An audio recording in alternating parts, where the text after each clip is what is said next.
the event spoken of with Hezekiah and Isaiah actually occurred. But see, what you have to understand as well, the reversal of the shadow on the 10 steps of Ahaz did not happen in a vacuum. Stop and think, people. Thinking is a powerful thing. It's a tool God gave you. Start challenging these things these mystics are telling you. Challenge what I tell you. That's okay, but challenge it with the Word. And challenge it with fact, not this fantasy and mythology that's been spread for years. Here's the funny thing. Stop and think. The shadow on the steps of Ahaz, if it reversed itself, if the sun moved, if some phenomenon happened, think about this. It did not happen in a vacuum for Hezekiah and Isaiah. Everyone witnessed the phenomenon. This is one thing that's overlooked by all these biblical theorists and all. They think that these earth shakings, these earth movements, these planetary alignments and movements happen in a vacuum. They did not. Many of them are signs that are noted elsewhere in history, as is the shadow reversal with Hezekiah. Once you study and get a proper Bible timeline, the one we have developed,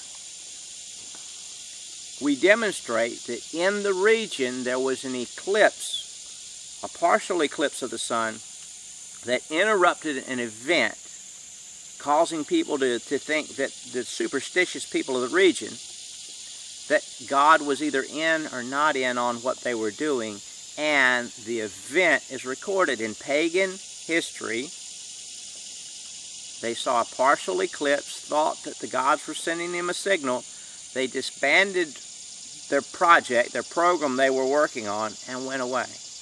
Meanwhile, when you understand the Word of God and the accuracy of the Word of God, that tells us where Hezekiah and Isaiah were geographically, what they experienced. And what they experienced was a partial eclipse of the sun. As the moon came before, or the sun and moon, as they came into partial alignment, it appeared that the shadow, or the rays of the sun reversed themselves merely because the rays of the sun stayed the same. The earth kept spinning. Nothing changed.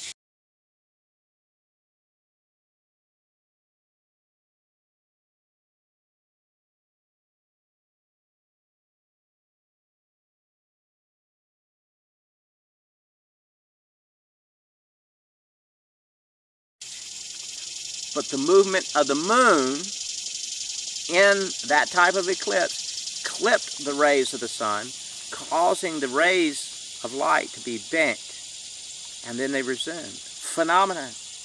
But if you've been listening in the early part of the video, reading the early part of the Bible, God put the stars in the sky so we would know the times and seasons. If, for any reason, God has to change the spin of the earth to suit a prophet's needs or a king's needs, it would throw everything off. Think, if the sun stopped moving, that means that the earth stopped spinning. That means that everyone was propelled out in space. That would mean that God would have to start the sun, the moon, the earth, the universe moving again. God's not stopping the universe. He's not starting the universe. He started it once, and it's a good plan. He's running with his plan. If you're running with fantasy and mythology, you're not in his plan. Check it out. We will now go through Joshua and show you about the sun movement in Joshua, which again is taught as fantasy and mythology. I thank you very much for watching. SolomonSeries.com. The videos, go get the books. We're about to unroll a 12-book series that no one wants to miss. I thank you very much. I'm Ted Whidden for the BiblePlumline.com and SolomonSeries.com. Thank you.